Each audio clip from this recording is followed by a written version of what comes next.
श्रीराम जय जय राम।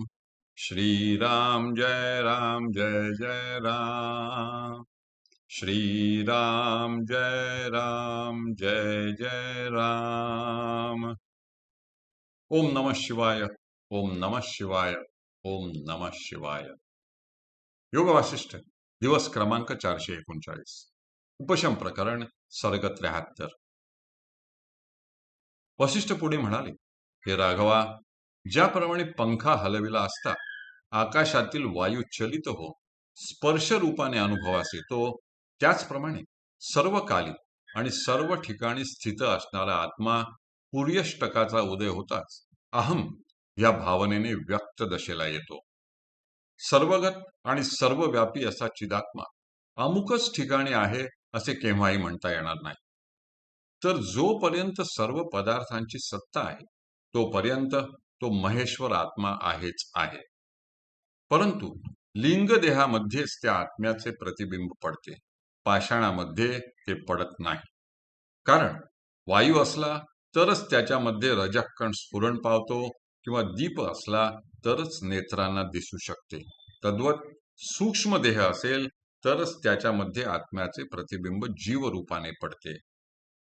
आकाशात सूर्य उगवला म्हणजे लोक आपापल्या इच्छेनुसार व्यवहार करू लागतात. त्याप्रमाणे चिदात्म्याच्या सत्तेमध्ये जीवाच्या ठिकाणी सर्व तऱ्हेच्या विषयभोगेच्छा स्फुरण पावतात. सूर्यप्रकाशात लोकांचे व्यवहार होत असले तरी त्यामुळे सूर्याचे ठिकाणी ज्याप्रमाणे यत्किंचितही विकार उत्पन्न होत नाही, त्याप्रमाणे बुद्धीच्या ठिकाणी आत्मदेव स्थित असता त्याच्या सत्तेमुळे भासमान होणारा देह नष्ट झाला तरी त्यामुळे आत्म्याची काय हानी होणार? कारण आत्मा हा कधी उत्पन्न होत नाही आणि मरतही नाही.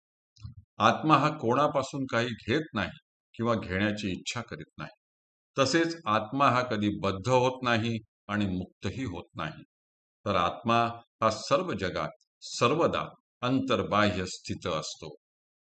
ज्याप्रमाणे सर्पाच्या ठिकाणी दोरीची भ्रांती व्हावी, त्याचप्रमाणे अबोधामुळे अनात्म वस्तूंच्या ठिकाणी आत्मभ्रांती उत्पन्न होत असून ती केवळ दुःखालाच कारणीभूत होत असते. परंतु आत्मा हा अनादी आणि अनंत असल्यामुळे केव्हाही उत्पन्न होत नाही आणि उत्पन्न झालेला नसल्यामुळे केव्हाही मरत नाही. आत्म्या व्यतिरिक्त ह्या जगात कोणत्याच वस्तूची शक्यता नसल्यामुळे तो कोणत्याही वस्तूची कधी इच्छा करीत नाही. आत्मा हा देश कालादिकांनी परिच्छिन्न होत नसल्यामुळे तो केव्हाही बद्ध होत नाही व अशा रीतीने बंधाचाच अभाव असल्यामुळे आत्म्याला मुक्ती तरी कसली प्राप्त व्हायची?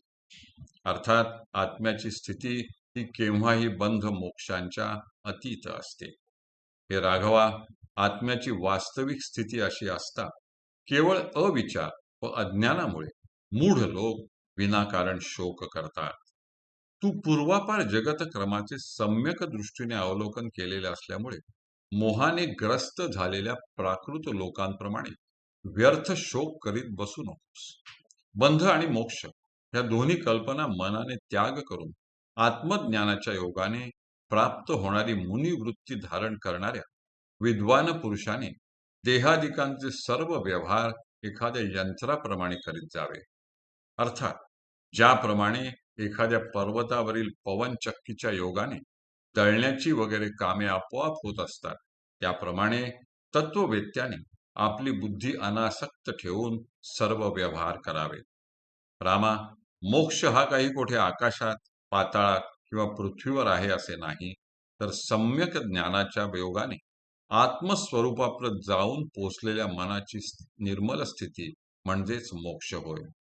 सर्व तऱ्हेच्या आशा आकांक्षांच्या ठिकाणी अनासक्त बुद्धी उत्पन्न होऊन चित्ताचा आपोआप क्षय होणे, यालाच तत्वज्ञ आणि आत्मदर्शी पुरुषांनी मोक्ष ही संज्ञा दिली आहे.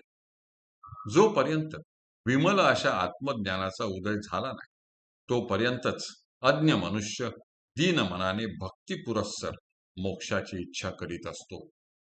परंतु आत्मज्ञान उदित होऊन ज्याचे चित्त चिद्रूप झाले आहे असा ज्ञानी पुरुष आत्म्या व्यतिरिक्त 10 मोक्ष प्राप्त झाले तरी सुद्धा त्यांची इच्छा करीत नाही.